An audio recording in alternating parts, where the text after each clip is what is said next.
We are now live on YouTube, Councillor Robinson. Thank you and good evening to everybody and a warm welcome to the Rushcliffe Borough Council's Cabinet meeting here for September. I'd just like to remind everyone that the Cabinet meeting is being live streamed on YouTube. A recording of the meeting will be available afterwards on the Council's YouTube channel. In addition, under the Local Authorities Executive Arrangements, Meetings and Access to Information, England Regulations 2012, other people may film, record, tweet or blog from this meeting. The use of such images or sound recordings is not under the Council's control. All participants are reminded that to ensure the audio for the meeting is as clear as possible, please turn your microphones off, should be muted as a default setting to keep the background noise to a minimum unless you are speaking. First of all, I'd just like to ask all Cabinet members to just confirm they can see and hear proceedings. Councillor Mason? Yes, I can hear. Councillor Edevine? Yes, I can hear. Councillor English? Yes, I can hear. Councillor Moore? Councillor Moore?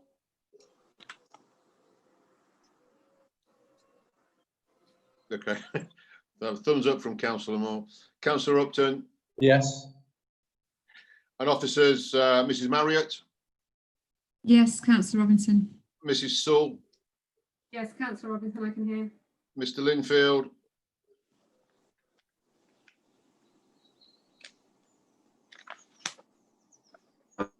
And yes, I can hear. Thank you. Thank you. Mr. Mitchell?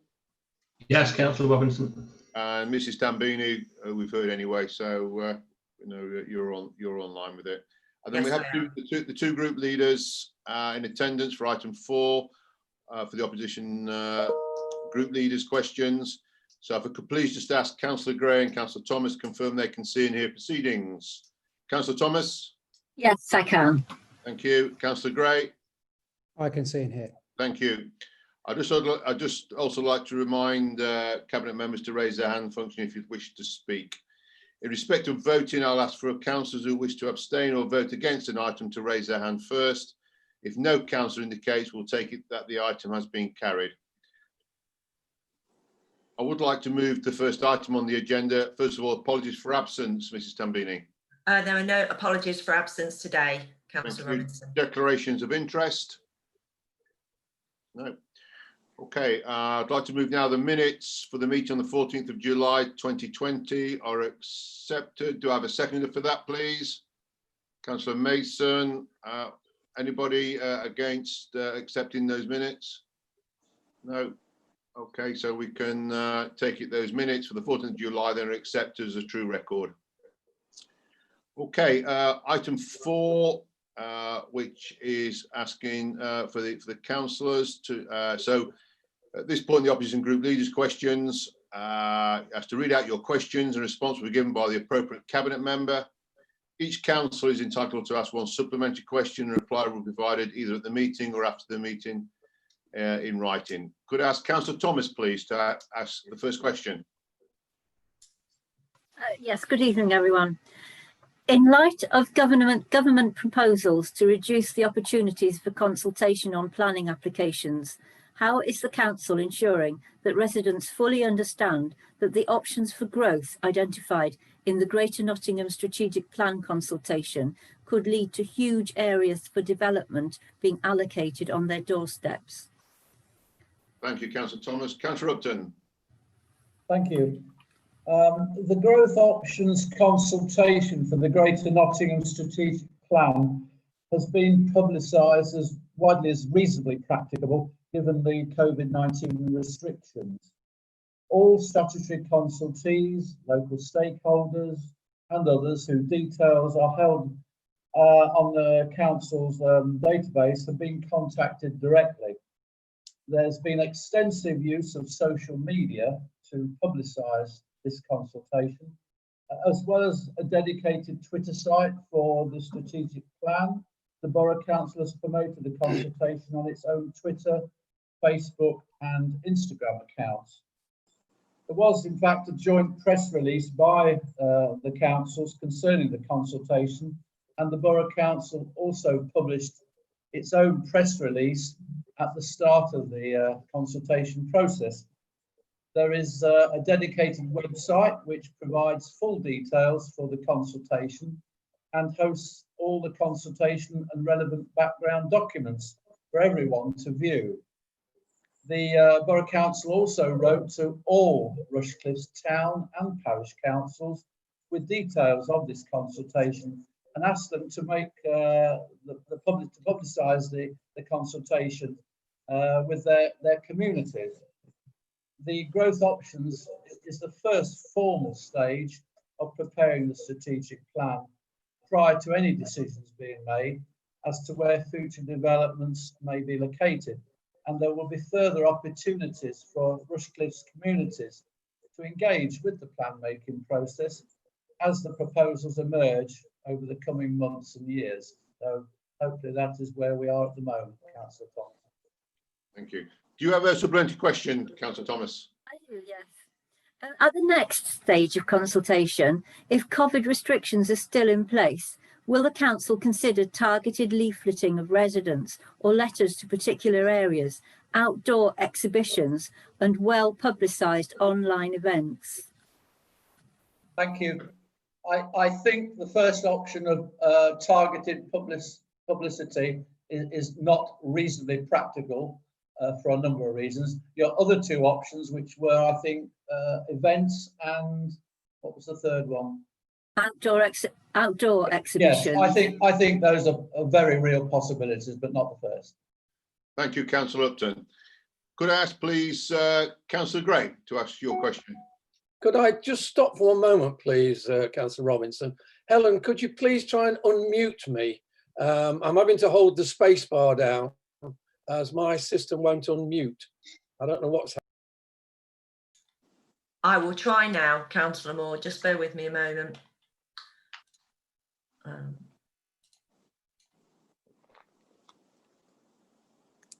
It's not letting me at the moment. Councillor Moore, can you let? Oh, you haven't. Yeah, it's. I can do it by holding the space bar down for the whole Hold presentation. on. It says now you are unmuted. Are you okay now? It's because I'm holding the space bar down. All right. Okay. I've just had a bit of advice from somebody, but.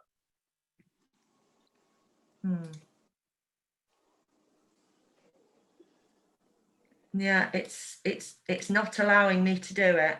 Okay, well, I'll carry on by holding the space bar down. So Okay. I'll listen to the question. Sorry about that. So, Councillor Gray, sorry about it. Could you just then put your question, please? Okay. In the Revenue and Capital Budget Monitoring Report for 2021, Financial and COVID Update Quarter 1, 4.5, there's mention of a loan to be agreed with the West Bridgford SIL and Special Expenses Group. For transparency and accountability, could the portfolio please explain more about the details of this loan for the benefit of us councillors and members of the public who are less familiar with this internal borrowing process, and clarify that this decision with the SIL and Expenses Group will be referred back to Cabinet for ratification? Okay, Councillor Moore, if you can. Yes, I can temporarily unmute it. This is not something we would ordinarily do, but we are now in exceptional times with the advent of COVID-19. Given West Bridgford is not a parished area and the special expenses area fulfills this function, the loan is likely to replicate the terms that have been offered to parish councils. So this is being fair and equitable. As a result of the impact of COVID-19, I quote from Mr. Linfield's correspondence, which he sent out on the 23rd of June to parish councils. To cover temporary in-year losses, loans may be provided interest-free until the 31st of March 2021, and therefore at a rate of 2.5% will apply. The term of the loan is to be agreed. This will help support your cash flow in the short term as you consider your future budgets and preset requirements. The purpose of the West Bridgford Special Expense Group meeting will be to agree the terms of the loan given the budget implications for the West Bridgford Special Expense area. The minutes of the meeting will be published and therefore be transparent. In the same way, we have been transparent in the first instance that this decision needs to be taken. The agreement of the special expenses is ultimately taken by full council on a recommendation from Cabinet, and all members are therefore involved in agreeing this as part of the budget setting process. The new group that has been set up actually increases transparency and improves governance in the setting of the West Bridgford special expenses. And the terms of reference were approved at full council in July, with amendments to the constitution, again involving all members. The terms of reference include the important role of the finance portfolio holder chairing the group, given that the special expenses local tax feeds into the council's capping limit for its overall level of council tax increase. In other words, excessive increases in West Bridgford local taxation could result in the council breaching its own council tax capping. Since we've written that reply, I'd just like to add a little bit more for you. I would add that this is currently being reviewed.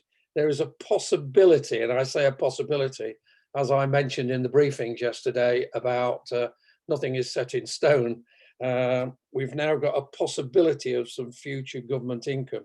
And if it's agreeable with you, I would like to give a further update on this particular subject at the next West Bridgford Special Expenses meeting. Thank you. Okay. Councillor Gray, would you like to ask a supplementary question? No, I think that was a very thorough response. Really appreciate that, and also the budget briefing that was given yesterday, as Councillor Moore has mentioned, and also the offer of the further update. So that's fantastic. Thank you very much. All right, thank you very much, Councillor Gray. Okay, Mrs. Tambini, do we have any citizens' questions at all? No, we have no citizens' questions today. Okay, so we can move on then to the item 6 then on the agenda, which is the potential local government reorganisation, which comes under my portfolio. Local government reorganisation is obviously currently a very hot topic, not just locally, but regionally and nationally. And this government will be producing a white paper called the Devolution, and I think it's called the COVID, the Economic Recovery paper. I think that's given it its right name. That will be out in autumn. And this will set the guidelines for future sort of devolution. The government has made it very clear that it wants to see cost savings, it wants to see more efficiency and simplification of council structures right across the country. And we've already seen a number of authorities go through unitarisation and reorganisation in various ways. So as a very proactive council, we think it is absolutely timely, it's pertinent, and it makes good business sense that we prepare the groundworks and the frameworks for us to go forward and participate in the negotiation and the debate as this goes forward. So consequently, this paper has been brought to the Cabinet today with the recommendations that are set out there to give us the framework in which we can we move forward.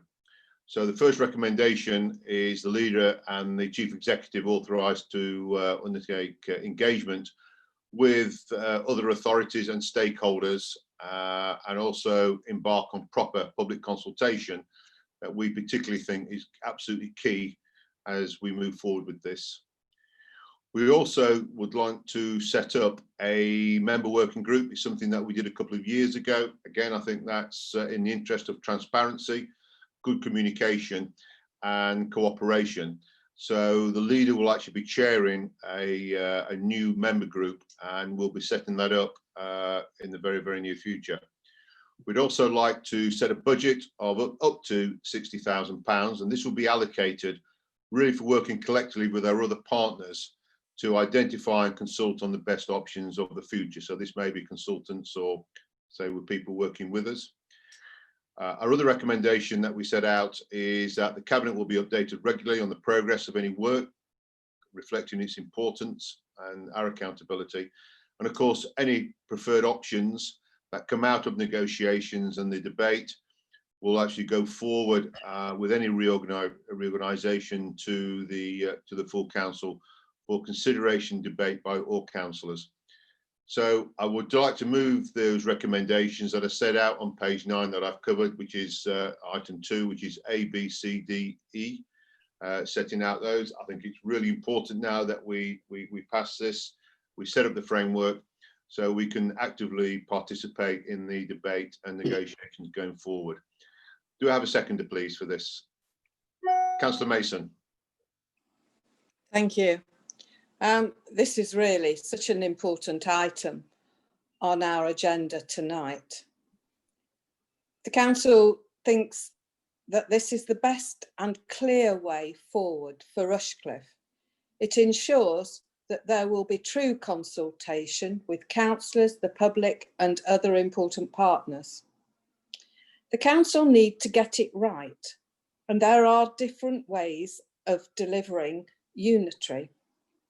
As can be seen in the report, there are so many different types of unitary that we have to get it right. And we have to make sure that the council do not have it done to us. We really don't want it done to us. We want to make our decisions. We must be sure that all councils in Nottinghamshire have their say. I think this is called democracy. One of the important sentences is that any changes that are made do not impact negatively on our residents. And I do think that is really important. I therefore second the recommendations on page 9 and 15. That is A, B, C, D and E. Thank you. Thank you, Councillor Mason. Would anybody else like to make any comments on this at all? No? Okay. Yeah, sorry, no one wants to raise their hands up there. No, I think it is very important. It's interesting if you look at section 4.5, which sets out the different services which are provided by the two councils. And these really are going to be the main items that what I think that we should actually be starting discussions with. So, for example, things like waste collection and recycling is very, very fragmented right across the county, and obviously with the county council being the ultimate waste disposal authority and districts being the people who collect it. So we believe there are a lot of opportunities that we can actually discuss. But as Councillor Mason said, it is really important that we do have full consultation with everybody, and also most importantly with our residents, and they have a big say into any future structure as we go forward. But finally, my last comment on this is we have to realise that the wind of change is coming, and I think this document, this item, sets out clearly where Rushcliffe stands. It sets the framework in which we can go forward. But I do stress anything of any major reorganisation will come back to full council in the future. So setting out those recommendations were proposed by myself, seconded by Councillor Mason. Do we have anybody who is not in favour? No, that's fine. That's carried unanimously. Moving on to the next item on the agenda. This is item 7, which is the revenue and capital budget monitoring, financial and COVID update for Q1. Councillor Moore. Can I just first of all check you can all hear me? Yes, we can hear you. Thank you. This report represents the budget position for revenue and capital to June the 30th. As I've reported previously, the effect of COVID will have a negative impact on the council's finances. The anticipated revenue budget gap is partially offset by additional government grants and in-house efficiencies, with a now £422,000 budget gap, which is an improvement on my previous reports. The capital programme has a planned underspend of 24.8 million, mainly due to slippage in our two major schemes, the Bingham Hub and the crematorium. Table 1 shows the loss of income, our additional costs and our savings. You can see that the reduction in total income and support for leisure are our two biggest costs impacting on the budget. Our savings benefit from garden waste income increase and housing benefit subsidy. There is also examples of management applying cost savings and efficiencies. Table A shows projected net revenue efficiency year to date of £624,000 and pressure of 2.5 million due to COVID, giving a total of 1.9 million. The council has received 1.52 million from government support, which brings the projected budget gap, as I said earlier, to 422,000. The year-end figure will be updated by any further government funding and the speed of recovery. The capital programme has been mentioned earlier, but one welcome additional item to report it is that we have entered into an agreement with Framework, which will lead to investment of £150,000 into providing 5 units of next steps accommodation to support rough sleepers. In my view, a very commendable investment to help the more vulnerable in society. I previously mentioned delays to our expected capital receipts totaling 20 million. COVID-19 has impacted on these, and some of this income may have to be moved into a following year. When I reported in July, I said negotiations were taking place with the cricket club to defer the loan repayment of 55,000. However, I'm pleased to say this was received on the 7th of August. At each cabinet over the last few months, I have given an update on the progress of grant payments. Currently on the business grants, we have paid out just over 18 million, equating to 91% of the 1,700 eligible businesses. We have given out 389,000 hardship payments in relation to council tax support. That is assistance for 2,400 households, which again, in my view, in difficult circumstances, extremely important. Since the last cabinet, we have commenced the discretionary grant scheme, which is a very time-consuming project. At the moment, we have received 189 claims, and we paid out on 62, totaling £814,000, which is 84% of the total available funds. In conclusion, before I read the report recommendations, I'm pleased to see that additional efficiencies I've identified, which along with government support, means that our budget gap for revenues is a much more manageable £420,000. This is only part of the story. The next item in Cabinet, I will be focusing on the legacy of COVID and the future council budgets. Of course, there's still normal external financial pressures, and therefore it's important that the council continues to keep a tight control over its expenditure, identifies impact from changing income impact streams, maintains progress on transformation, and retains healthy reserves. I'd just like to take the opportunity to read the recommendation. It's quite a long one, but I will read it all. It's recommended that the Cabinet approved the attached report noting A, the projected net effect of in-year efficiencies and COVID-19 pressures and COVID government funding resulting in an expected net revenue position for the year of 422,000. A projected 2.864 net surplus on business rates as of additional S31 reliefs, and that this surplus is to be transferred to the Organisation Stabilisation Reserve to offset the expected collection fund deficit in later years. The capital underspend of 24.8 million as a result of planned programme slippage, and the projected special expenses position, as I discussed earlier in the questions, with a projected deficit of £119,000 found for the year to be financed currently from a loan from the council, and to be further consulted at the West Bridgford Special Expenses Group. So I'm very happy to propose those recommendations. Thank you. Thank you, Councillor Moore. Do I have a seconder, please? Councillor Edivine. Thank you, Councillor Robinson. It's clear that managing our budget as a result of the pandemic is a challenge, and with many variables that were unforeseen. I think the Council's finance team has worked really hard and with great effectiveness to keep on top of our budget control. And Peter Linfield and his team should be thanked for the hard work they've been putting in. Whilst we should not be complacent, the reported budget gap for revenue of £422,000 is significantly better than we had once feared and can be managed through further tight control. And I have no hesitation in seconding the recommendation as set out by Councillor Moore. Thank you.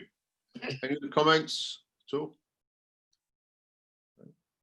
Okay, so we just take that to the vote. Anybody who is not in favour or would wish to abstain on that item? No? Okay, that's passed then unanimously. Thank you very much indeed. Next item on the agenda, sorry, is the COVID, sorry, you're just catching up. So this is item 8, the COVID-19 budget 2021 and medium-term financial implications. Councillor Moore. Right, me again. This report provides an expected outturn budget for the rest of this financial year and for the remainder of the current MTFS. I'd like to say that this information has been shared over the last 2 days, and a full briefing has been given to 29 councillors who've attended the budget briefings. And we had some very interesting questions. In my previous report, I have shown the figures regarding the expected deficit this year. That was the previous report to Cabinet. In March 2020, Council approved the annual budget. However, COVID has caused financial pressures, particularly loss of income from property and from car parks, and additional costs supporting leisure centres, dealing with antisocial behaviour and reductions in council tax and business rates. These have been reported at previous cabinets, and the amount of government support has also been reported. A number of changes have been made to the budget projections covering additional costs and reduced income. It is too early to assume how quickly some form of normality will return, both in the short and medium term. However, prudent estimates have been made upon the level of income expected in line with government guidance. Table 1 is the current budget position as I outlined in the previous paper. Ongoing work is being carried out on income streams and expenditure. However, the leisure contract is a big expense. And as they begin to open fully, we will review the contract on September the 30th and also on the 31st of December. And these reviews will be reported to Cabinet and Corporate Overview Group. The expectation is that as revenue returns, the support package will be reduced. However, we're expecting a cost over £1 million over the financial year. I've discussed the capital programme earlier, but the news is now that the new Bingham hub is out to tender. There are movements on Abbey Road, and there's some positive signs there now of keeping Rushcliffe open for business in difficult times. I would say just need to remind everybody that the capital programme stands at £38 million, and that is a significant amount of money to invest in the local economy over the next year or so. The repayment policy for the arena, which I've discussed previously, has been approved by Council, and this now gives officers flexibility to extend the repayment period if they need to free up cash for the budget. Table 2 shows the revised transformation policy. A savings target of 500,000 has been included based on efficiencies and increased income. Item 4.8 and Table 3 are a good example why constant updating of the budget is very important. The left-hand column shows our current projection. The right-hand column shows a worst case scenario. If we get a second wave of COVID, that 422,000 could turn into a £1.7 million deficit. I hope and pray that that doesn't happen. I am optimistic. I personally don't think it will happen, but it's very important that we keep on top of it and we monitor it all. Table 4 details the effect on the medium-term financial strategy and also deals the strategy for dealing with both current and legacy issues of COVID, which I believe applies both financial and a common sense approach. Appendix B details our hardship fund, which I did mention earlier, but there is a recommended of a figure of £250 maximum per claim. The monthly figures on the report show an increase this year as expected, and we have dealt with claims in the last year of 2,293 claims. This is going a long way to help our residents who have been badly hit financially by this epidemic. This is the most testing time for local authorities.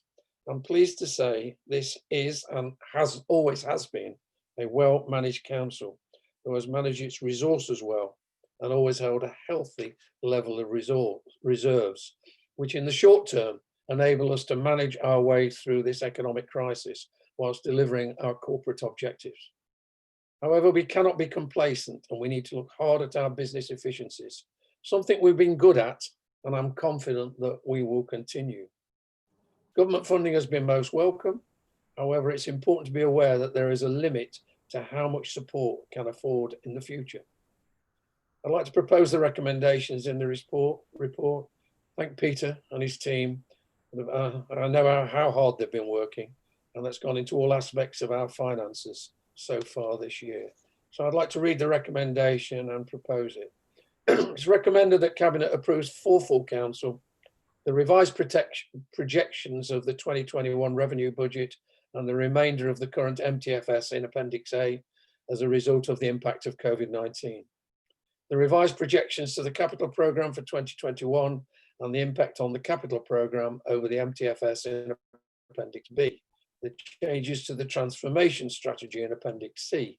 The Council Tax Hardship Fund policy at Appendix D and its current application. The strategy of utilising in-year budget efficiencies, the organisational stabilisation reserve, reviewing the use of existing reserves, reduced use of voluntary revenue provision, and therefore use of new homes bonus as fiscal levers so the council balances the budget and delivers its corporate objectives. The transfer of 3 reserves totaling 524,000 as stated in paragraph 4.8.7 to the organisation stabilising reserves from 2021 and the revised anticipated position over the next 5 years, which is Appendix E. Very happy to propose that recommendation. Thank you. Thank you, Councillor Moore. Do I have a seconder? Councillor English. Thanks, Chairman. Well, I support Councillor Moore on his recommendation. So who would have thought or predicted that a short time after the balanced budget was set earlier this year, the economy of the council and the whole country, in fact the whole world, would need to take such an unprecedented financial hit. We are so fortunate that this council has a fantastic and shrewd business acumen. It is forward thinking and seeks to invest, speculate and bring in income from its assets and resources, enabling healthier reserves. It's certainly been more than a rainy day for utilising those reserves. Councillor Moore has already highlighted the figures involved, but for the past 6 months, the past 6 months have been absolutely a massive challenge for the council, with a loss of significant lines of income and having to deal with thousands of funding claims. But due to the resilience, the reserves and management skills, the budget remains strong. It needs to be shouted out from the highest rooftop to Rushcliffe residents to how Peter Linfield, his team and Councillor Moore have worked extremely hard, putting in long hours to address the issues that COVID-19 presented, resulting in a minimal impact on the public finances. Thanks also needs to be given to the other council staff seconded to administrating all those grant claims so efficiently and expediently for the benefit of our residents and businesses. We're not out of the woods yet and may still face greater challenges. I have the utmost trust and confidence, due to the careful and prudent excellence of the financial team, that they will ensure those challenges are managed for the medium-term financial strategy, not forgetting the short and long terms and allowing the capital programme projects to continue moving forwards. I therefore second the items A to F under item 8 of the report. Thank you. Thank you, Councillor Inglis. I'd just like to echo the thanks to you, Mr. Linfield, and all your team, and please pass that on formally from the Cabinet for the incredible work that you've done. I think one of the big things from this report that is very important is that Rushcliffe has to get back to business, and I think the council has a very key role to play with that. It mentions a lot about, in terms of our leisure centres, is getting people there. It's good to see Edwelton Golf Club is prospering in this time, and that's really turned a corner. Obviously, we hope that it can sustain that, but it's important that we do play that role and we do get people really getting back to work and really play our part in getting that economy. Well, obviously we do need to manage the finance very carefully, but I've always said that we've still got our ambitions. I'm delighted the capital programme still has a very high profile with us, and we're determined to actually make sure that we can build that out and get our residents to see the advantages of those capital investments. Any other comments at all? No? Okay, so with the proposal by Councillor Moore, seconded by Councillor English, as set out on item 8. Do I have anybody who objects or abstain to those recommendations? Okay, so that would be then carried unanimously. Okay, moving on to item 9, the Statement of Community Involvement for Planning Policy and Planning Applications Addendum. Councillor Upton. Thank you, Chairman. Well, after the last two previous financial reports, hopefully a more shorter and lighter item to finish on. It's a statutory requirement that the council has what's called a statement of community involvement, or an STI, which sets out how it will involve the communities in relation to development plans and the determination of planning applications. The current SCI was adopted by us, the Cabinet, in March last year, but due to the social distancing requirements imposed by COVID-19, our current SCI is no longer, frankly, up to date, and we have to put an addendum, if you like, and that's what this report recommends. The addendum sets out how the council will consult on planning issues when social distancing and other pandemic control measures are in place, as they are at the moment, and it will be withdrawn, this addendum, when these control measures are no longer required. So it's essentially a temporary measure, if you like. The addendum comprises 6 pages of guidance on how to maintain effective consultations, such as social media, public websites, virtual exhibitions, video conferencing and the like, where face-to-face meetings or events may no longer be possible. So that's it really in a nutshell, and I recommend the adoption by Cabinet of item 2 of the report. It's fairly brief for once, actually. It's recommended that the Cabinet adopts the statement of community involvement for planning policy and planning applications addendum as a result of the implications of the coronavirus pandemic. Thank you. Thank you, Councillor Upton. Do I have a seconder, please? Councillor Edevine. There's not really much I can add to that other than seconding the recommendation. I think it's a common sense approach to managing consultation processes on planning during the pandemic, and it's obviously important that community involvement is maintained in these processes. So to me it's common sense, it's very sensible, and I second the recommendation. Thank you, Councillor Edevine. No, you're absolutely right. It's this recognition of where we are. Consultation is incredibly important still with planning, and I think this is a pragmatic approach, and I'll definitely support this. So, proposal there by Councillor Upton for recommendation is set out, item 2 on there, seconded by Councillor Edevine. Anybody object or abstain on this recommendation? No? Okay, it's carried unanimously. So that then concludes all the items on the agenda, and consequently the Cabinet meeting for this evening. Thank you very much indeed for attending, and look forward to seeing you at the next Cabinet meeting next month. Thank you very much.